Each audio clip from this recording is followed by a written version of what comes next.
ગુજરાત બાર કાઉન્સિલની આગામી 9 માર્ચ 2026ના રોજ યોજાનારી ચૂંટણી માટે ઉમેદવારી નોંધાવવાની પ્રક્રિયા શરૂ થઈ ગઈ છે અને રાજ્યભરના વકીલોમાં ચૂંટણીલક્ષી ઉત્સાહ જોવા મળી રહ્યો છે. આ ચૂંટણીમાં સુરતના જાણીતા એડવોકેટ અને શિક્ષણ શાસ્ત્રી ડોક્ટર નસીમ જી કાદરીએ પોતાની ઉમેદવારી નોંધાવી છે. તેઓ ઉમેદવાર ક્રમાંક 74 પરથી ચૂંટણી મેદાનમાં છે.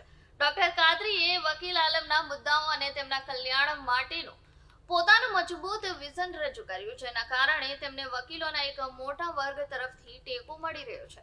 બાર કાઉન્સિલ ઓફ ગુજરાતની આ ચૂંટણી રાજ્યના કાયદાકીય ક્ષેત્ર માટે અત્યંત મહત્વપૂર્ણ ગણાય છે, કારણ કે તે વકીલોના વ્યવસાયિક હિતો, નિયમન અને શિસ્ત માટે કામ કરે છે. ચૂંટણી પ્રચારના ભાગરૂપે ડોક્ટર કાદરી સુરત અને ગુજરાતના વિવિધ વિસ્તારોમાં વકીલોને મળી રહ્યા છે અને તેમની સમસ્યાઓ સાંભળી રહ્યા છે. જી, આપનું નામ? મારું નામ નસીમુદ્દીન ગ્યાસુદ્દીન કાદરી, એડવોકેટ ડૉક્ટર નસીમ કાદરી છે. કાદરી સાહેબ, આપણે આજે જે ઉમેદવારી નોંધાવી છે એ કયા વિષય છે?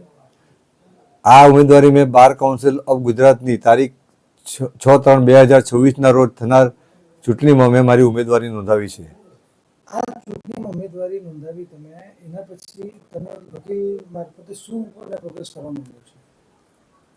આ ઉમેદવારી નોંધાવવા પાછળ મારું મૂળ કારણ એ છે કે જે વકીલોને, ખાસ કરીને જુનિયર વકીલોને જે તકલીફ પડે છે અને વકીલોની જે આજે કફોડી સ્થિતિ થઈ છે તેના માટે વકીલોમાં એક જાગૃતતા લાવવા માટે આ ખાસ મેં મારી ઉમેદવારી નોંધાવી છે. આ વખતે વકીલાત પછી તમે કયા કયા સંસ્થા સાથે જોડાયો છો અને આજ લગીમાં તમારી પ્રેક્ટિસ કેટલી છે અને અગાડી તમે શું શું પ્રોગ્રેસ કરવા માંગો છો? હું છેલ્લા 36 વર્ષથી વકીલાતના વ્યવસાય તરીકે જોડાયેલો છું.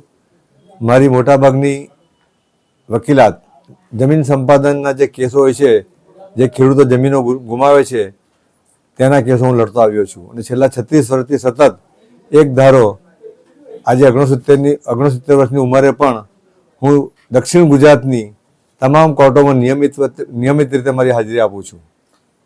વકીલાત સાથે સાથે કયા કયા સંસ્થા સાથે જોડાયા છો? હું સુરતની અનેક સંસ્થાઓ સાથે જોડાયો, જેમ કે the Surat district Muslim education society, એંગ્લોર હાઈસ્કૂલ નો હું છેલ્લા 8 વર્ષથી ચેરમેન છું. જે સ્કૂલમાં હું ભણેલો ને જ્યાં મારી માતા પણ શિક્ષિકા અને આચાર્ય તરીકે કામ કરતા હતા, એ સ્કૂલનો આજે હું ચેરમેન છું અને એ સ્કૂલમાં લગભગ આશરે 7,000 જેટલા મુસ્લિમ વિદ્યાર્થીઓ ભણે છે.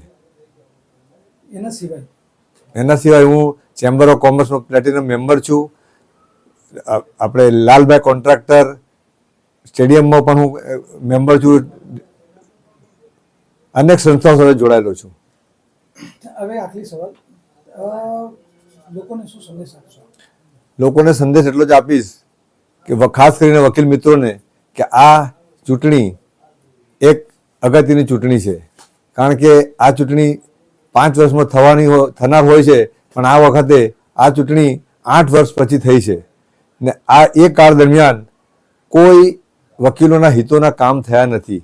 ખાસ કરીને વકીલોના હિતો માટે અને વકીલોની જે તકલીફો છે, હું પૂરા ગુજરાતમાં જ્યારે ફરું છું ત્યારે મને ઘણું દુઃખ થાય છે અને ખાસ કરીને સુરતમાં જ્યારે હું વકીલોની હાલત જોઉં છું કે બહુમાળી બિલ્ડિંગમાં એક છાપરા નીચે બેસીને બિચારાઓ કામ કરતા હોય છે.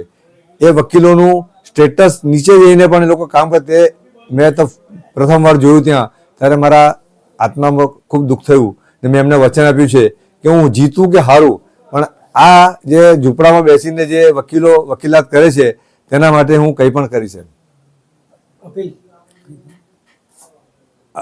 મારું નામ નસીમુદ્દીન ગ્યાસુદ્દીન કાદરી છે.